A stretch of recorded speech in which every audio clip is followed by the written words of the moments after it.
somebody else that off the top of my head. But anyway, we've had a number of those meetings and a number of Port City liaison meetings between now and then. And I know Ryan and Brenda and staff have been meeting to try to work on the next steps, which were additional ILAs. We'll hear a little bit about that later. Bottom line, I do want to point out that I think I can speak for all the electeds that the port and the city are committed to cooperating as we work forward to coming up with a solution for our events facility. And then we'll talk some risks and opportunities. Okay, so where we are, and that jumps right into being quick, and we'll pull up, you're up, Brett, to introduce the architects. And you can use whatever you want. Is this on? Yep. Oh, okay. So for those of you that don't know me, I'm Brett Greenwood. I'm the new executive director of the port, and I'm here today in conjunction with the city, obviously, to give you an update on the event center. And before we do that, there have been some questions about the event center, the location, and the plan, the build-out plan.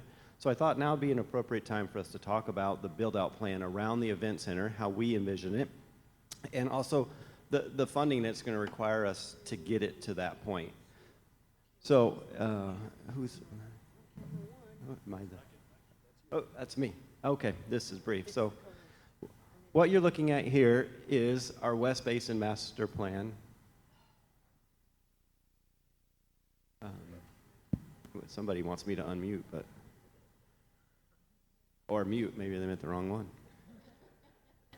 So what you're looking here is our master plan for the West Basin. So Phase 1, the top of the RV park, which is complete. And I'd also like to just take a second and say the RV park cost about $6.4 million. We got $1.1 million in grant funding for that. And we think we're going to have a payback and a return on our investment in about 8 to 10 years. So that's a pretty good project for us as far as the port goes. Phase 2, if you see, is the purple colors, which I don't know, you guys can see it there on that television. Is the R Avenue realignment and the public park that will be the next phase for us. And Phase 3 will actually be the parking and heavy haul, the public parking, the heavy haul, and the actual construction of the event center. We're feeling that we need to do Phase 2 before we bring in the event center, and obviously the mayor has talked to us and said parking has to be done at the same time, and we agree that's something that we're going to move forward on. And Phase 4 is the second phase of the public parking over by the existing port building, and to move the Little Chicago restaurant over to the other corner for us. That's something that we have.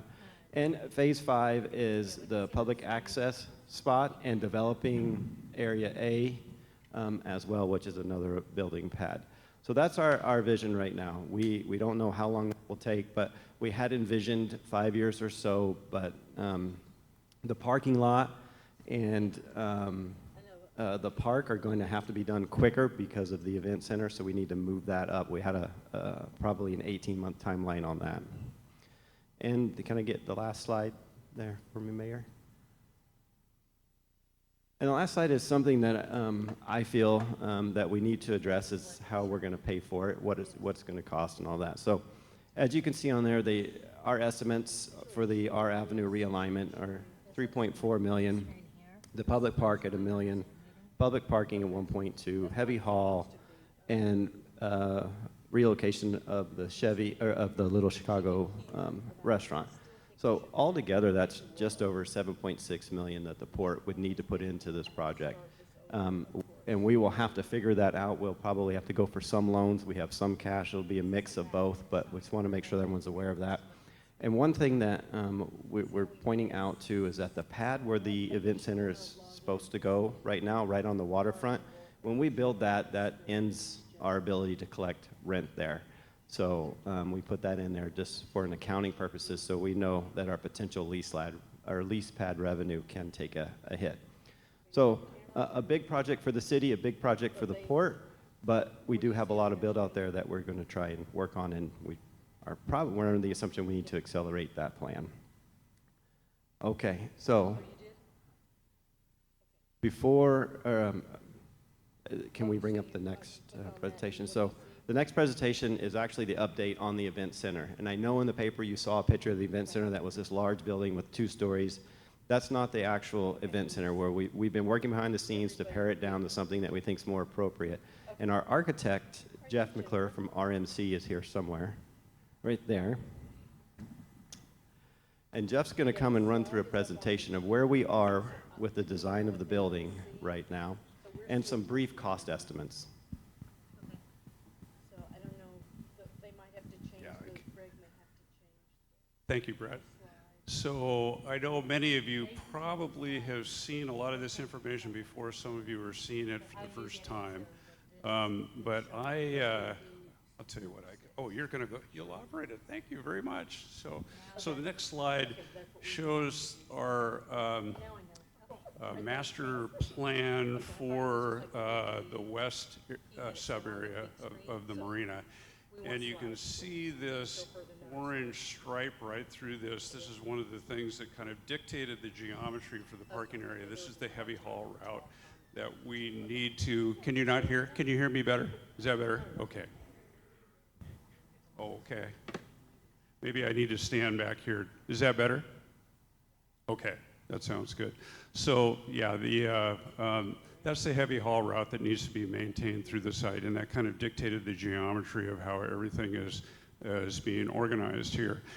The original master plan identified 6 different building pads. You can see building pad A right here is the potential location then for the event center. The next slide will show that.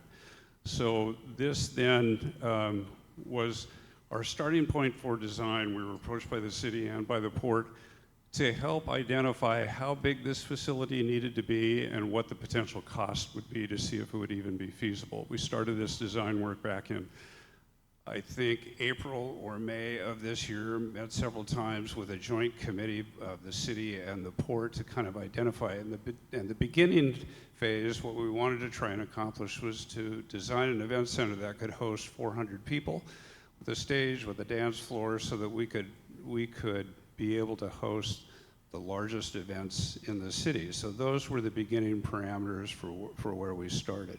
We also took a look at some inspirational images of other event centers around this region. The next shows a couple of slides. This is the Pioneer Park Pavilion down in Puyallup. It's about a 9,000 square foot, approximately the same size.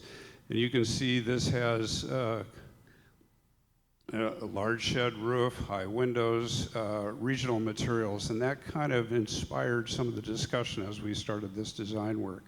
One of the other images, the next slide, was Shill Shoal Marina. This is not an event center. For those of you that have been here, know that it hosts the harbor master office and other retail spaces, but has kind of the same sort of kind of a mix of contemporary forms with more regional materials. Another image was a project that my firm just completed up in Bellingham for Bellingham Schools Administrative Office. This particular building was built out of cross-laminated timber. For those of you that know CLT, mass timber, these panels are 40 feet long, 10 feet wide, and they're lifted into place and can form floor systems and ceiling systems and provide a really nice warm glow. So you can kind of see some repeating themes of design themes that you'll see in the design when we show it a few slides. And then the final image was a building that has just recently been completed in the North Basin. This is a shower house and restroom facility, but you can see some of the same sorts of design elements that we're dealing with. So with that in mind, we began the design process. The next slide shows more of an aerial view of the building. In this slide, the water, as you can see, is on the left. And it's a combination of these very simple roof forms trying to capture the space and work within it with the design elements for our program requirements. This is the floor plan.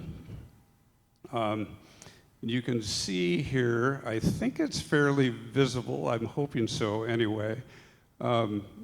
This is a configuration for a large event space, seating 400, in this case 408 people. And as I mentioned before, the beginning requirements was to include a dance floor, a stage, buffet table, and that sort of thing. So that was kind of our test fit. We have a catering kitchen here. It's not a full commercial kitchen, but the food would be prepped off-site and brought into place. There's a green room for wedding parties to be able to dress, adequate storage. But the one thing I also wanted to point out is on the top side of the page, you'll see a lease space. And I think this will become more apparent why we did this. We wanted to make certain that facing the town, that there was an active and enlivened retail space with a coffee shop or something like that, that kind of gave life to this building when it wasn't being used as an event center. This is a space that the port will be paying for as part of the building, so it doesn't burden the overall cost estimate for the building. Here's a building section then that shows just a section through the event space, a section through the entryway, and you can kind of get a basic orientation of the of how the building is laid out. But like I said, very simple room forms supported with glulam beams to kind of give it a little bit of the flavor of the kind of the warehouse structures around the waterfront, most notably the transit shed. This then is the street view, the entryway to the building with the retail space on the right. And we'll just flip through these images rather quickly. That's a shot of the retail space, the coffee shop, or could be used for a number of different kind of places. That one is facing north toward the park space that we'll talk about in just a bit. This would be oriented toward the water to take advantage of the views and the water views and the views to the mountains in the southwest. And then I wanted to talk a little bit about the park space. Both the mayor and Brett talked a little bit about this adjacent park space that's right at the termination of the 9th Street corridor. This would be developed as a public open space, but can also function as overflow for the larger events. You can see some dashed in rectangles here. Those would be 40 by 60 foot tents that could be used for some of the larger events like the wine festival and the art festival and that sort of thing. So this space would be programmed for many different kinds of uses with hardscape and landscaping that could be used for everyday activities, but also for overflow events. So just reiterating what Brett showed in terms of the phasing, there'd be the event center plus its associated site improvements in and around the building. The other component then, the next slide, would be the park that we talked about. The next slide after that would be the road improvements that kind of cleans up this five-way intersection to something that's a little bit more navigable. That also includes improvements along Q Avenue, as you can see. And then the final aspect then would be the parking that we talked about that would be associated with all the development that's here. And I think then the cost slide, the one that probably is the most interesting. As everybody knows, construction costs, almost everything, have been accelerating lately. The way we approach this, we're still in the very early stages of design. So we wanted to get a couple of cost opinions. We had one of the contractors that I've worked very closely with in Bellingham, XL Construction, do a cost estimate. We also had a professional cost estimator from Seattle, DCW, provide a cost opinion. And you can see in the two columns that there's about $1 million spread between the two. Which is not uncommon at this stage of design to have a little bit of diversity, but we were glad to have these two bookends, I guess, as opinions of cost, and we kind of instantly assume that we'll meet somewhere in the middle on this. This shows the recommended budget and then the soft costs like sales tax, fees, and that sort of thing. You'll come down to these red numbers. You can see these deducts, and that's the cost of the lease space that I indicated earlier. This is the cost that the port would pay for as part of this project, so that's why there's about $1 million deduct. So in this particular case at the bottom, there's a swag between 10 and $11 million, which the committee felt was going to be really a stretch. So we took a look at what we could save if we were to reduce the size of the building. That's the next slide. The area in red is where we've trimmed a little bit of fat. So we've taken another look at the program requirements. How many people do we really need to be able to sit here? And if we hold on to the stage, the dance floor, the buffet table in its current location, and reduce the amount of seating to 320, we can trim about 1,700 square feet out of the building as shown here. Now this is a pretty rudimentary exercise, and I think by the end of the day, if we downsize other portions of the buildings, we might be able to find more in the way of savings, but this was a good starting point. But then we said, well, what could we still fit in the building in the same size and still maintain about 400 people? So, you know, in that event, maybe it doesn't need a dance floor, maybe we can kind of shift some of the other elements like the buffet table around and still get 400 people in. This is the next slide here. So you can see we've trimmed the same amount of square footage out of the building, but these tables in red now are placed where there was a dance floor before. The buffet table is moved over to the entryway, and we're still in that 392 seating amount. So, you know, maybe it's a little on the crowded side, but you still have room to get in between. But for those major events, with a little bit of flexibility, we can trim 1,700 square feet out of this and still be able to satisfy that. Now, what does that equate to in terms of savings? Well, we know by experience that when you downsize a building, you never get one-to-one on a per square foot basis. And in kind of a back of the napkin calculation and talking with our cost estimators, they figured that, well, we could probably save 60% of that. So if you take 60% times the cost of the square footage of the building on a per square foot basis, you wind up saving about $1 million. So if we back up, Mr. Mayor, could I have you back up to the cost slide again? So if we take a look at these subtotals at 10 and 11 million and back out about $1 million, that 10 and 11 million goes to 9 to 10 million.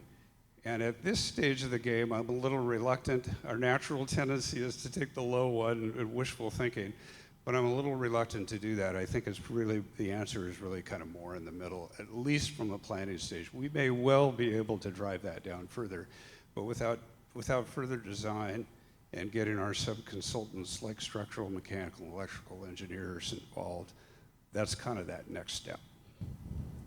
So I think just going to the end of the, yeah, right there, that's, I think that's a brief enough overview at this point. So I'll be glad to answer any questions unless you'd like to move on in the agenda.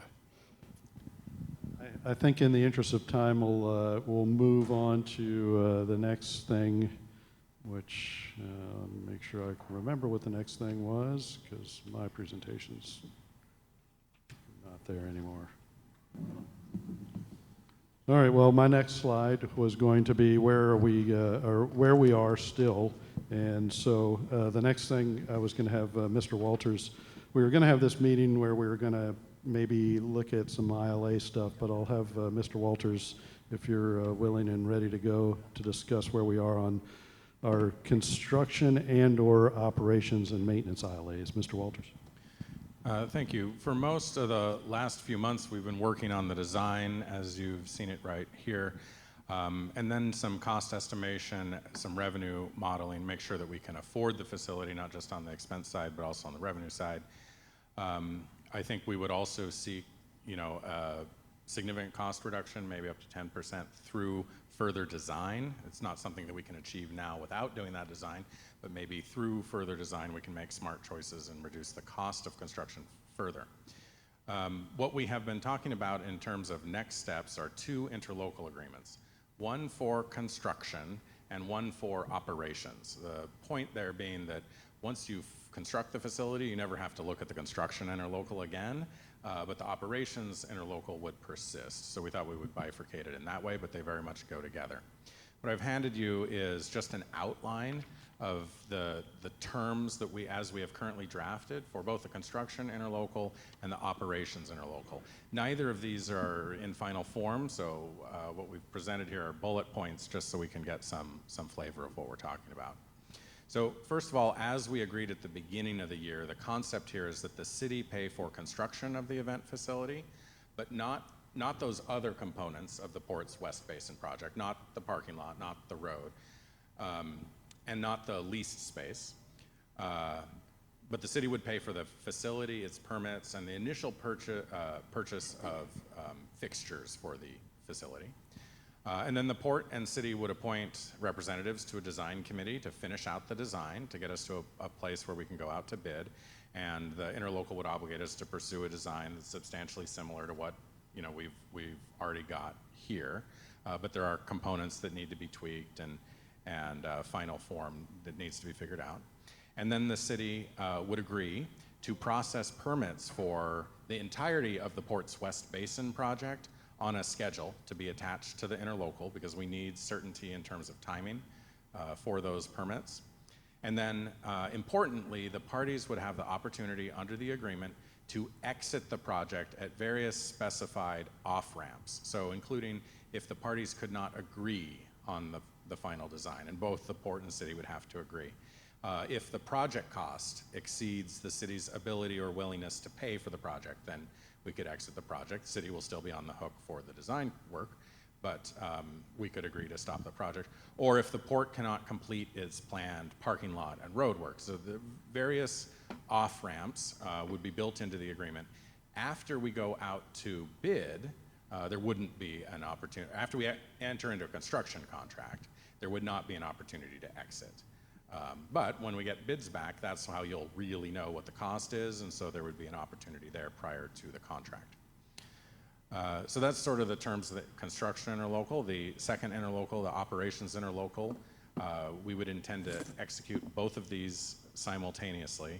Operations interlocal would say that in exchange for, in consideration for the city financing the construction, the port is obviously providing the underlying property, but also agrees to manage the event facility consistent with some principles. And so those principles, which these are brainstorms. If others have other suggestions, we can work these in. But what we've brainstormed here is, number one, that the facility be operated sufficient to pay for itself without an operating subsidy, which obviously the port is very interested in. But number two, to maximize the creation of economic activity in Anacortes, so not revenue maximizing necessarily. We're targeting a net zero revenue, so it doesn't require a subsidy. But most importantly, economic activity maximizing. And then secondary to that, to maximize overnight lodging stays in Anacortes. That's in consideration of the fact that the funding source for this would be lodging tax. And then finally, to make the facility available for local nonprofit organizations, which would be defined, at affordable rates for up to some specified number of events per year in the shoulder season. And the objective here is to provide this facility not simply for economic development, but also for the artistic, cultural, and social needs of the Anacortes community. Kind of the background here is the port owns the building, port owns the ground. City provides the construction revenue in exchange for the agreement to operate the facility in this way. The city would assist in marketing the facility using lodging tax as we currently do, sort of piggybacking on our existing marketing. And then the port would assist in reporting obligations for the lodging tax revenue source, because we have obligations to report certain things to the state. The agreement term that we've put in our current draft is 30 years. The remaining point that is unresolved is what about sharing risk? You know, the risk here is that the facility doesn't generate enough revenue to pay for its expenses. If it does, if it goes gangbusters and generates much more revenue than is necessary for its expenses, then we would look to see if the port would be willing to resubsidize the lodging tax fund from once the funding came. But I guess more likely is that the opposite happens and that expenses could exceed revenues. And in that case, we would, it's unclear for sure, we don't necessarily have agreement on this, even amongst Brenda and me who have been working on this document, but the point is that some kind of process or other clause in the contract would be triggered for the city and port to evaluate how to subsidize the facility or how to eliminate the need for the subsidy through changes in how it operates. And that would depend on facts on the ground and how the finances look and where those cost drivers are and where the revenue is. So we're not done with these drafts, even complete drafts. The construction interlocal has gotten outside counsel and our city inside counsel review. Operations interlocal hasn't, but we recognize that we need really both of these at once. And so our objective is to complete them over the next several weeks ultimately for review by both entities. Okay, thank you for the ILA update. So this is the last slide that I have and hopefully facilitate a little bit of discussion. And again, for the members of the public who are here, appreciate you being here. There's probably not going to be a whole lot of time for us to have a 3-hour discussion as we roll into our budget discussion meeting at 6 p.m. tonight. You're always welcome to reach out to your elected officials, to me, any of the council members, the commissioners, and if you can't get public comment in at this meeting, you can get it in the next one. Where we're going, I've got this, I like to call these a notional timeline or conceptual timeline, but that's kind of what is possible. And then as Mr. Walters talked about, and I think as we all know, there are some risks here, there's great opportunities. So a lot of work that we've done for this project, I think should show how important we feel it is, both the port and the city, to get an event center in this community. So those are the dates. Again, a nice target of the 2026 for opening for the Port Centennial. That would be great. Notional timeline. So speaking of risks and opportunities, you saw the risks with some of the dollar amounts that we saw there and the pressure that we all know that this will put on LTAC for a temporary period of time. About 3 weeks ago, I think, the port director and I got a presentation from a developer. I know the council and port commissioners also have seen this presentation from a developer about developing 10th and Commercial that could include an event center. What I'll say about this, we don't have time to put this together for a public presentation, but they do have purchase and sale agreements in for 10th and Commercial, for those who don't know, referred to informally as the pit. And looking to do a combination of condoized event space and housing. And then also the same developer has a purchase and sale agreement with a feasibility period for building a hotel near the east of the Samish, the cannery buildings there. So I just wanted to put that out there, and then with that, I'm going to open it up for whoever, council or port, where you want to go from here. So. Council, port commissioners, who wants to go first? All right, Ms. Pitt. I always will go first. I want to make sure we have some time though, so I'm going to make it really quick. And this is just from speaking for myself, what I wanted was a bookend as far as we completed an ILA.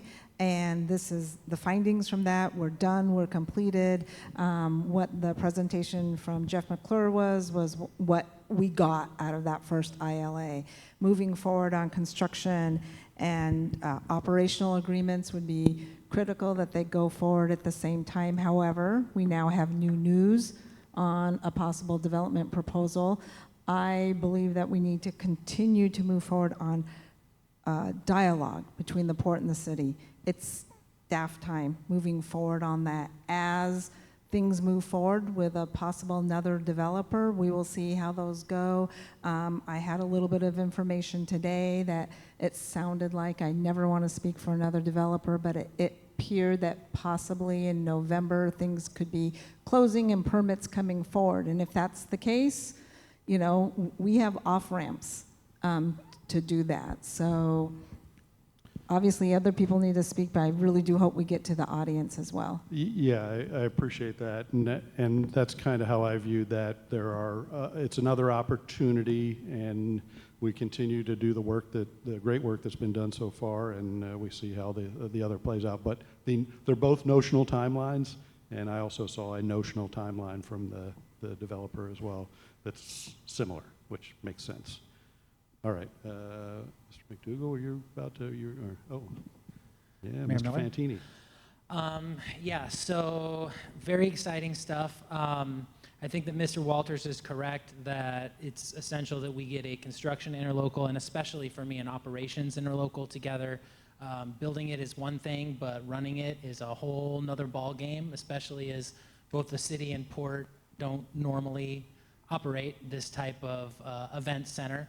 I was also very pleased to see the proposal from the private developer as well. I think I very much feel that we should continue on this path and continue to work on a construction interlocal, an operations interlocal, but I also feel it's important to acknowledge that if there is a private entity, another developer that comes into play, and over the next couple months we see that that's something that is serious and likely and able to be accomplished well within an appropriate timeline, because I think that the community definitely wants the event center, but the timeline is important, that we owe it to our constituents and our taxpayers to keep our ears open and listening to that as well. But I do think we should keep moving forward on this path.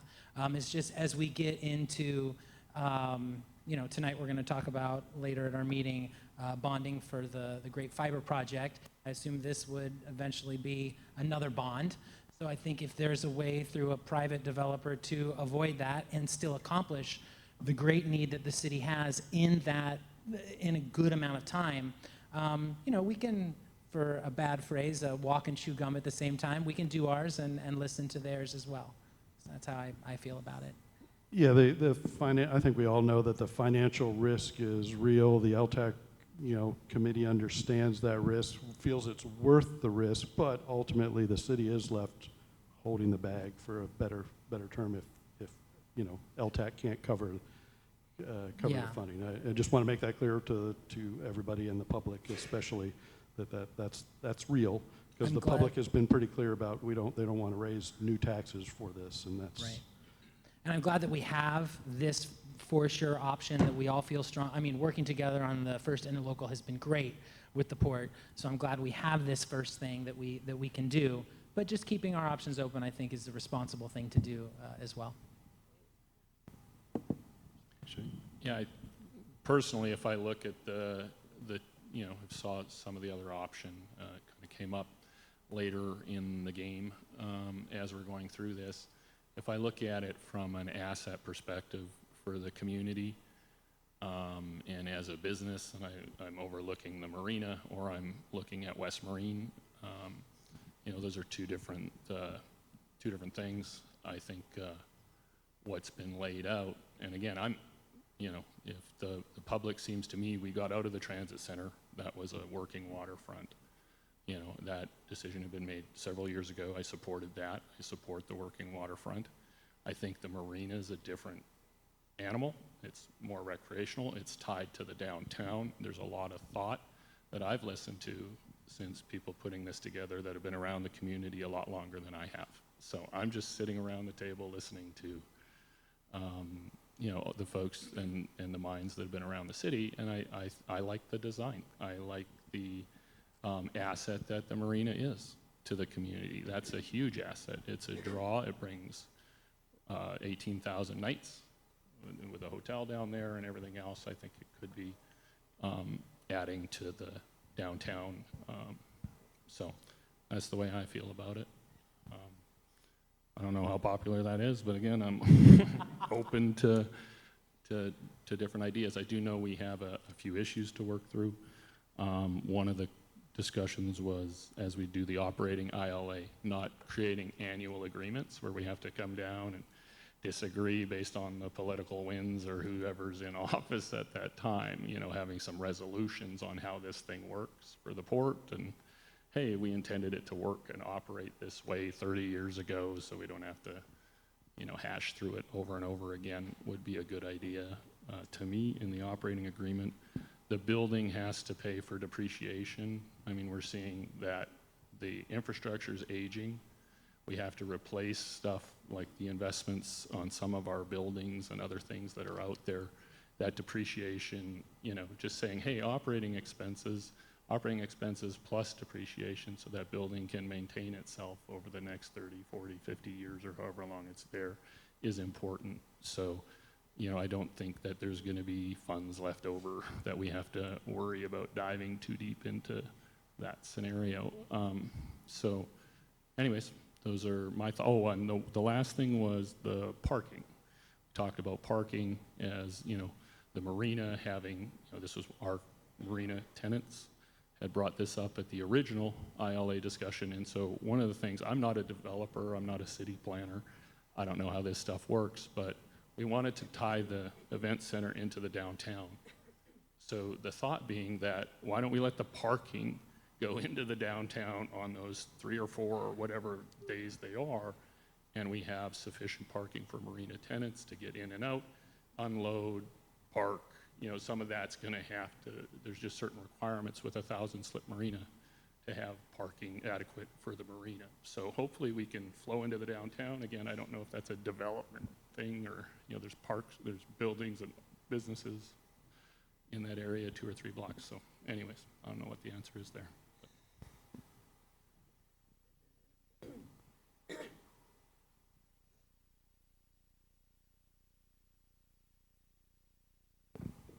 It's best to leave them on.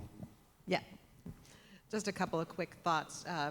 The West Basin Master Plan was conceived years ago, and through a couple of iterations, build it, not build it, for the event center, we're still probably going to continue with developing our West Basin. It's part of our master plan. It's always on our capital facilities plan. Another thing I wanted to consider was the $6.1 million in lost revenue over 30 years. I'm not a CPA, but that takes about $200,000 a year of profit for the port to be made whole. We fully understand that we will never be made whole if this project is completed, but this is something that we do for the benefit of our community, for the benefit of our downtown business, and hopefully some job creation in our community. However, $200,000 a year is not chump change, and it's something that we are very, very much aware of. And that's why it is so important as we go forward that the operational agreement works for all of us. And lastly, boy, if private industry can come in and build what we need and give the community what they need, especially our nonprofits, if they can work with them, we really shouldn't be supplanting what they can do and probably do better than we can and cheaper, I imagine. Yeah, and again, on that subject, I realize it's a little unfair to the public that you haven't seen this, as far as I know, you haven't seen it, this presentation, because we've been working on this joint venture with the city and the port for 7 months, and because I just saw this possibility. But I get in trouble for saying it, but I'll continue to say it. I'll try to say it nicely, but I don't really care who builds an event center first. I know the community needs one. I think we all know it needs to be in the right spot, and again, potentially this is the right spot. So again, I think we can march down parallel paths for a while until we hit a pain point, and see what happens there. Sorry, continue. I shouldn't be talking. Council of Commissioners.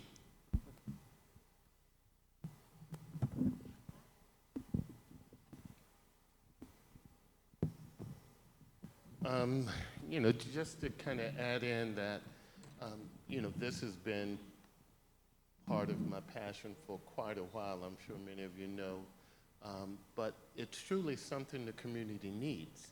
You know, the cost, although we're mitigating costs and looking at it from a financial perspective, true.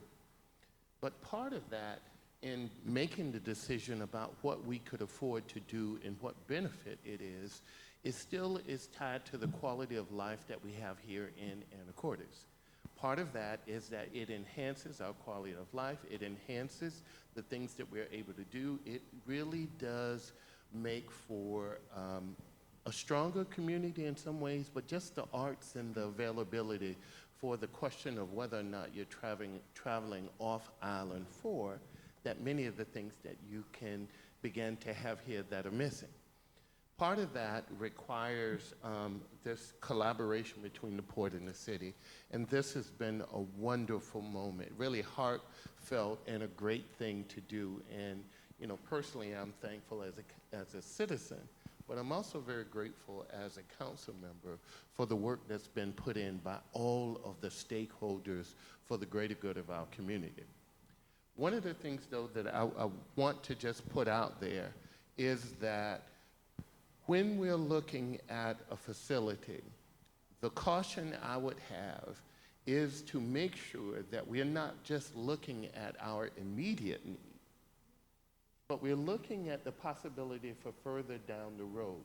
We are growing whether we want to or not.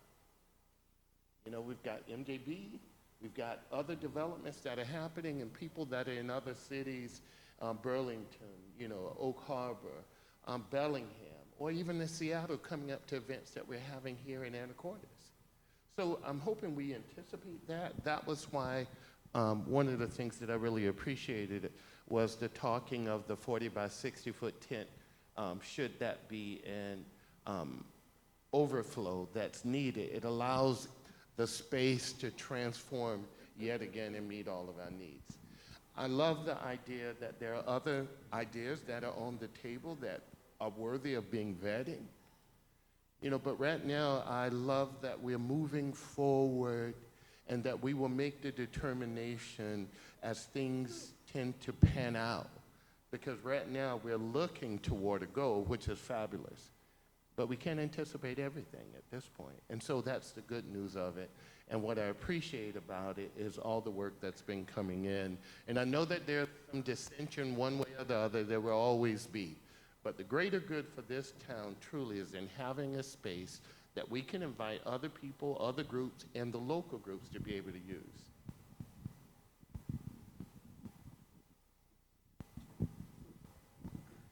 I'm going to keep my comment short because I think we would like to hear from the public if we have 15 minutes.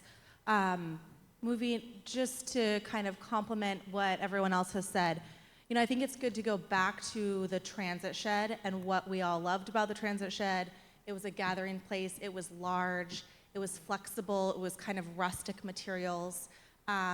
There was the flexibility to bring your own food in, your own beverage in, do art spaces, do makers markets, to have weddings there, to do the fine art show for the arts festival. So I think that when the team that was involved with the architect kind of went for materials and design, that was our goal, to keep that essence. So it was flexible for the community, whether it's a wedding, whether it's an arts festival, whether it's beer on the pier. It's, you know, concrete floors, materials that work for various purposes, that are pretty sturdy and tough. And then also it's an anchor to flow to the farmers market, to the downtown core, to support those businesses. So before and after, we're going to the restaurants, we're going to the bars, we are going to all of our retail spaces.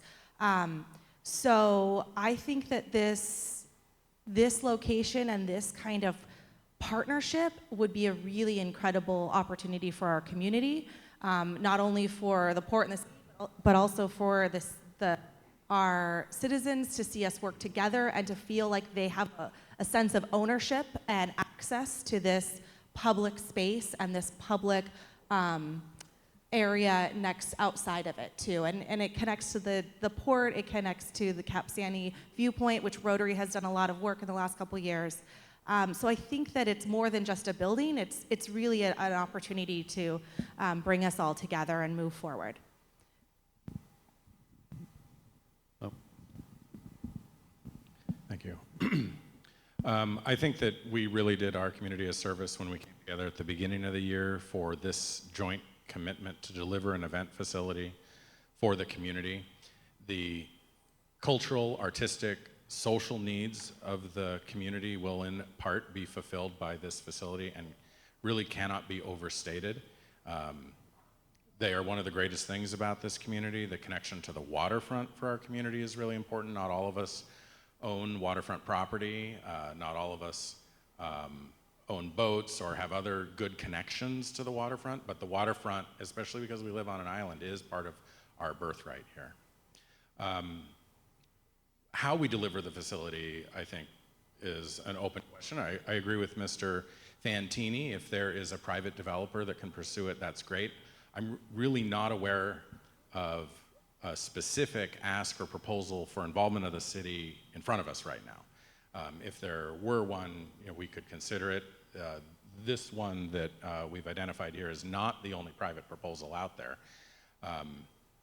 And we didn't do an RFP for private operation of an event center because I think we didn't really expect that a private industry would or could operate an event center, and I still don't really expect that. But if something comes forward to us, then I'd be open for evaluation of it, as I expect that we all would be. In the meantime, we don't really have to make that decision now. We can continue work on here. We're not currently really spending money except for staff time, and I don't get paid by the hour for this. So we have some time. We don't have a lot of time because we do have organizations that are chomping at the bit for delivery in an event center, for the chamber to be able to host their events that bring in a significant amount of tourism. But we have some time that's somewhat tight, and we also, I think, want to jumpstart or help jumpstart the Port's West Basin development. So all those things are tied together. My position simply is, let's stay the course for the moment. Let's look at anything that comes forward to us. But in the meantime, we have some drafting, some discussions to have, and see where we end up with those. all right, so we got 10 minutes left. If any burning council or commissioners want to, I'll throw it over to. I always go with whoever signs up first, and I've got Mary LaFleur.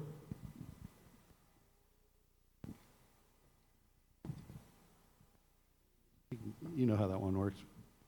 Mary LaFleur, Anacortes, Washington. The Portons City do not belong in the event business. It's not always a winning business, and the people that are in it know that. You have to have a hotel, you have to have a plan, you have to know what you're doing. I'm glad that you guys are all getting along because I love that. I love to see that. It won't always be that way, though. So if you build it, it may not be that way down the road.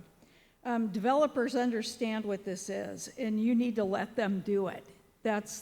You're getting in the way of public business that people need to do. When COVID hit, everything was shut down.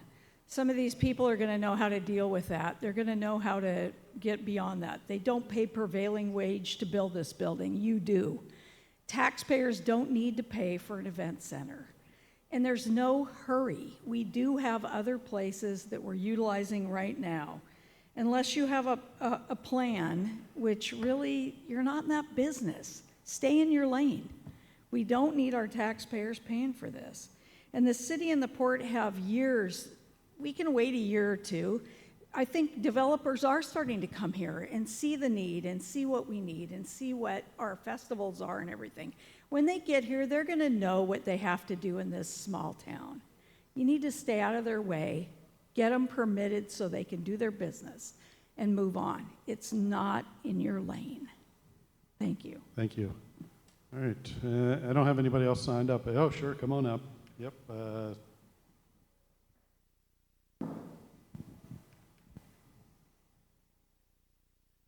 Meredith McMoyle, Anacortes, Washington. I'm the executive director of the Anacortes Arts Festival and also the administrator to the Anacortes Creative District. And I would say that I'm speaking contrary to Mary, and that I believe that a city and a port are responsible for creating the vibrancy of a community and supporting that vibrancy through great things to do and great places to be. And I see this as an opportunity for events and art and culture and all of the things. And I would invite you to keep thinking big in regards to this project. I think a city should be providing recreation opportunities. I think they should be providing all of these things. And I don't think we're actually thinking big enough in regards to this building. So I would encourage you to keep going down this path. I do think it's your responsibility, and we're happy to be here to help along the way. Thank you. I saw a hand right here. Yes, sir.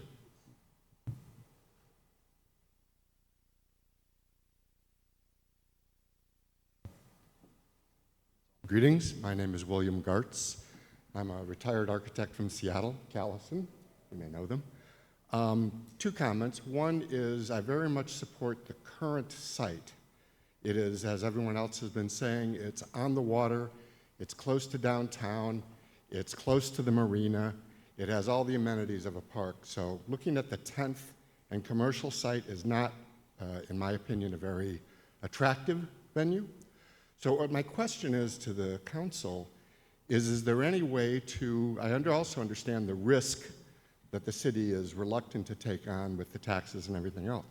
Is there a possibility to send out an RFP to that developer or others to develop your property, your project on your property? Thank you. Thank you. Mr. Barrett, I think I saw your hand up.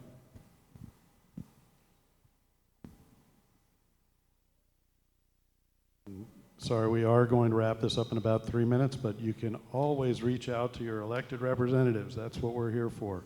So we signed up for it. Mr. Barrett. Thank you, Matt. Pat Barrett, 1201 5th Street. Just a couple of comments. First off, the location, as Lloyd said, is probably about the best location we have in the community. It's not perfect. There are people that don't want it there, but as a general rule, it's a great location, in my opinion. However, one of the things that's talked about over and over again is the cost of funding. And how is it funded, okay? Right now, we've made a decision, or the LTAC committee has made a decision to significantly reduce the funding for nonprofits in the effort to do something over the next 20 years. Pros and cons to that. They've made some decisions recently that make one cross their eyes. However, what we need to think about when we talk about nonprofits, the real question is, what does affordable mean for nonprofits? When you start throwing a lot of money at a building and building something out, we all have to remember, affordable is a weird word. My affordable is different than your affordable. So let's make sure that when we put this thing together, that it truly is affordable for nonprofits and doesn't become another casino problem. Thank you. All right, thank you. I'm going to wrap it up here. And again, you can comment at the 6 p.m. Meeting if you want during public comment, but council's got about 3 hours of budget work to do, and I know they're excited about it. So thank you all very much. I appreciate your attendance and attention. We will start our city council meeting at 6 p.m. Thank you very much. And the special meeting for the city